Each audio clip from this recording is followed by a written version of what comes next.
And now we will have our keynote speaker, Eldra Jackson III.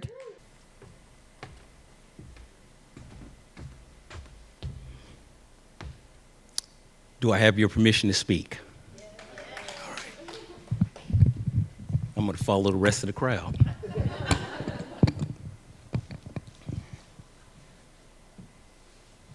Reframe to reform. Reframe to reform is who and what we are here to support this evening. It is not just a name when I look at Reframe to reform. It is a concept with an intention to be a movement.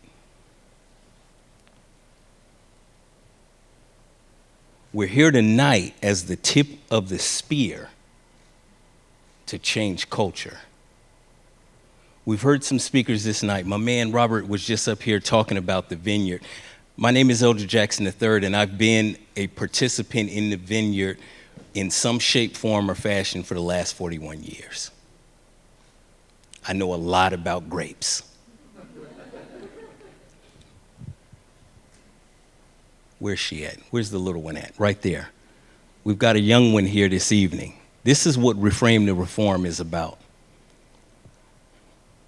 I'm going to ask you all to not necessarily raise your hands, but I'm going to ask 10 questions. And think to yourself where you land in these 10 questions. Did you feel that you didn't have enough to eat, had to wear dirty clothes, or had no one to protect you or take care of you? Did you experience that as a child? I'm getting old. Did you lose a parent through divorce, abandonment, death, or other reason as a child? Did you live with anyone who was depressed, mentally ill, or attempted suicide as a child? Did your parents or adults in your home ever hit, punch, beat, or threaten to harm each other as a child? Did you live with anyone who went to jail or prison as a child? Did a parent or adult in your home ever swear at you, insult you, or put you down as a child?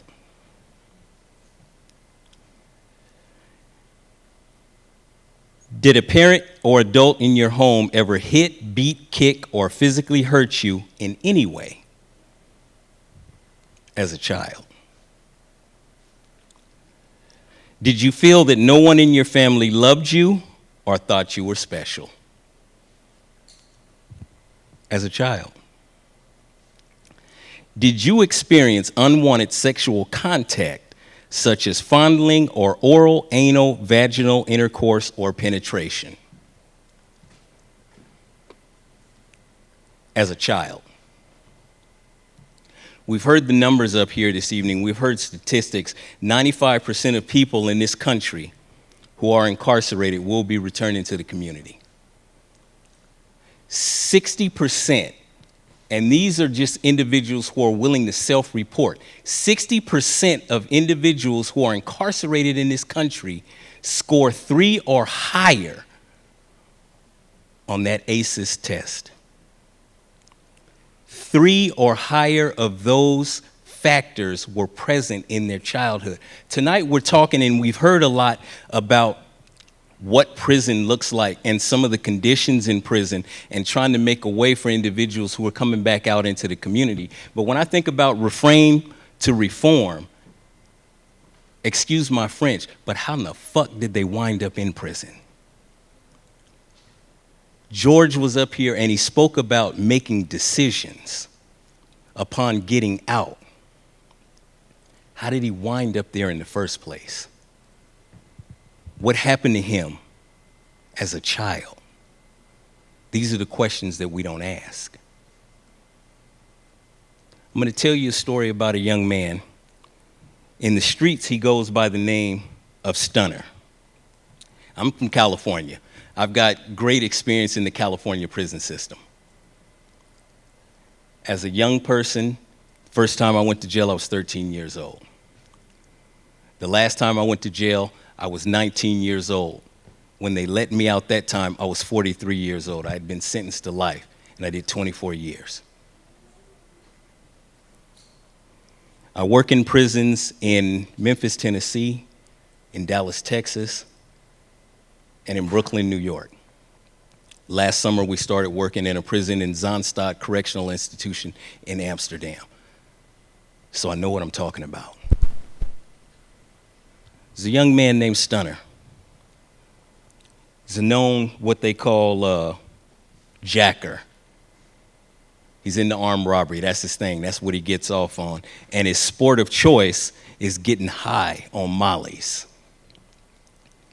Everyone in his neighborhood is a bit concerned about Stunner and why he's always getting high. He's got a young son who's 3 years old, who's always running around in dirty diapers and living in the projects in Brooklyn, New York.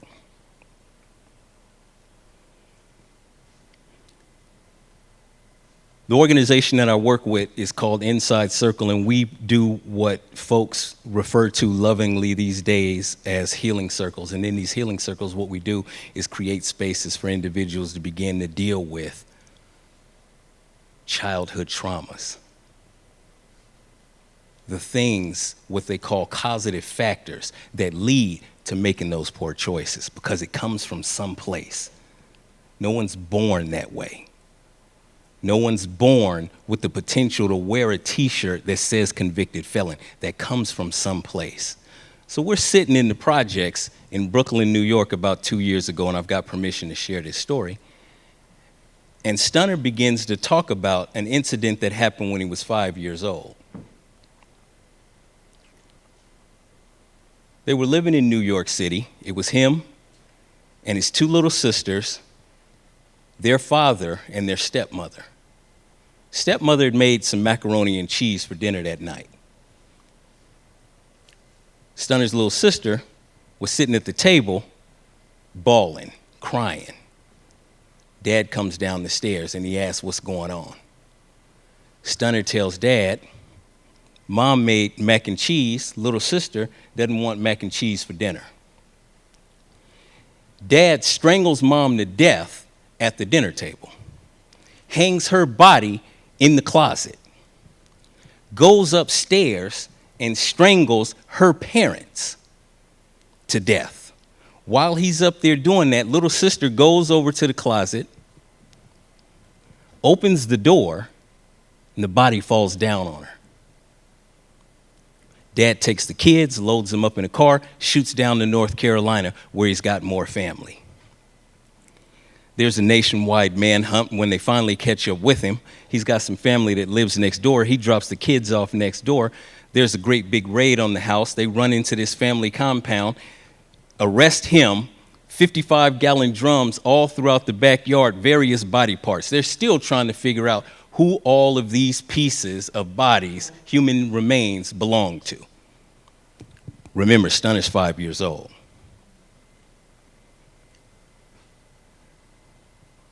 That is why Stunner is self-medicating. That is the pain that he is running from. That is why he loves mollies, so that he can go into an alternate universe where this reality doesn't exist. That's how he winds up in jail. That's what we need to reframe to reform. We need to start asking our children what happened, not what's wrong with you, what happened to you. That's where we begin right there. That's where we begin to reframe to reform. That's what we're asking you all to enroll in and enlist in here this evening. This is the movement that we're asking you all to be a part of.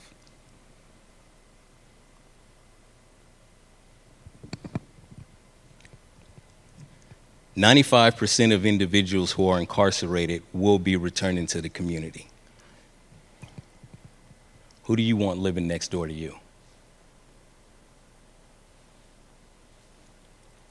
Do you want someone living next door to you? You've heard the stories about the smell of feces and disinfectant and all of these other torturous things that I could stand up here and talk about ad nauseum all night about. Or do you want someone who has been seen as a human being? When I see George up here talking, I don't see grown man George, the convicted felon, or even the man who goes inside and works with individuals. I see little George.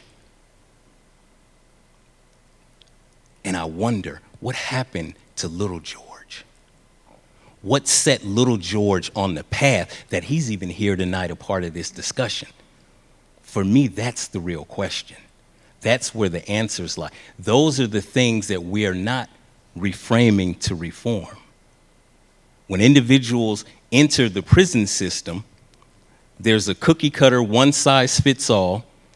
Here's your boxers, here's your socks, here's your t-shirt, here's your bedroll, here's your fish kit. Now go out there and survive. We're not asking, how did you wind up here? Yeah, we know about the crime. We know what was on the 6 o'clock news. We know what they said happened in court. There are consequences. Everything they said I did it, and then some.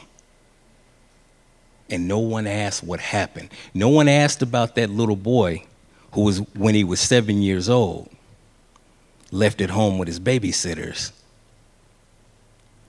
was molested by his babysitters, and told himself that caring about another human being, because I had a sister who was 4 years younger than me, and there was a threat to do something to her if I didn't capitulate. Nobody asked that little boy what happened.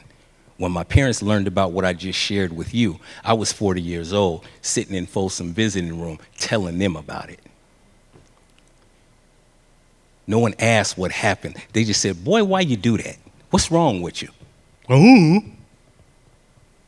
That was the answer I had. That's what I knew how to say. That's what a 7-year-old knows how to articulate. What is my responsibility as an adult? What is my responsibility as an informed human being who really cares about children to participate in reframing to reform? Having knowledge, having an understanding, having some education, that's not enough. That is not enough, folks.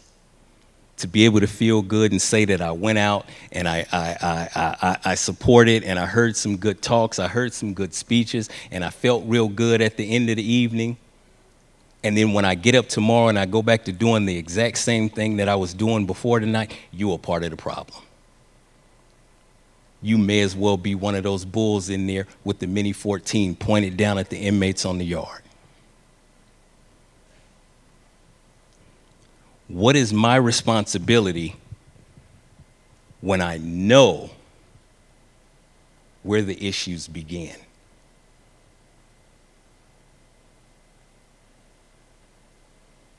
When I turn a blind eye to what is happening, to what is going on, what's my culpability? Felony murder rule. I'm just as guilty as the trigger man. I get the same amount of time. Doesn't matter I didn't pull the trigger. Doesn't matter I didn't know he had a gun on him. What is my intention? Based on my level of knowledge. Everyone here is here for a reason. We're all here because we give a damn. And because I give a damn, what am I going to do? Reframe to Reform has a podcast. They have a page where you can go and donate. They have spaces where they need volunteers. There are programs here in this great state that are supporting individuals who are coming back into the community and need a tremendous amount of help. I had a guy get out 2 years ago, got locked up in 1980.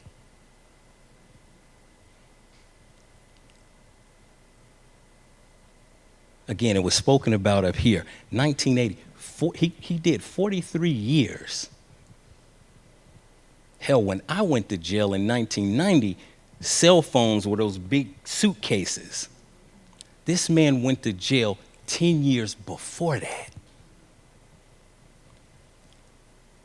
He sat in front of his computer for 45 minutes, filling out an application, looking on the keyboard for the button that said any key. Because the prompt on the screen said, hit any key. He sat there for 45 minutes looking for the any key button.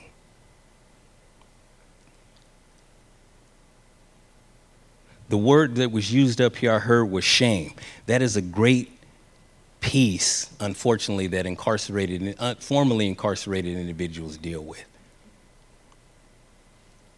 Sometimes I walk down the street and I feel like it's emblazoned on my forehead. Nobody else is tripping on that. Nobody else is thinking that. But that's what I believe. That's what I feel.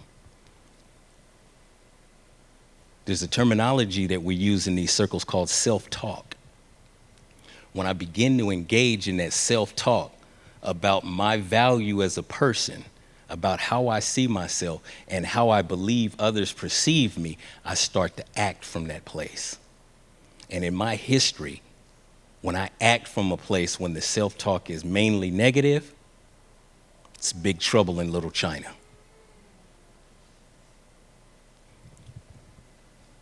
Reframe to reform. I don't know what it means to you, but I know what it means to me. To me, what it means is I have a responsibility to be a part of a movement that makes a different world for those little kids, so that we don't have to have nights like this. Let's put this out of business. And the only way I know how to do that presently is to support movements like this. So I implore you this evening, find it in your heart to get with this. Don't just come out dressed nice and then go back to your lives, because now you know. What are you going to do with that knowledge? Thank you.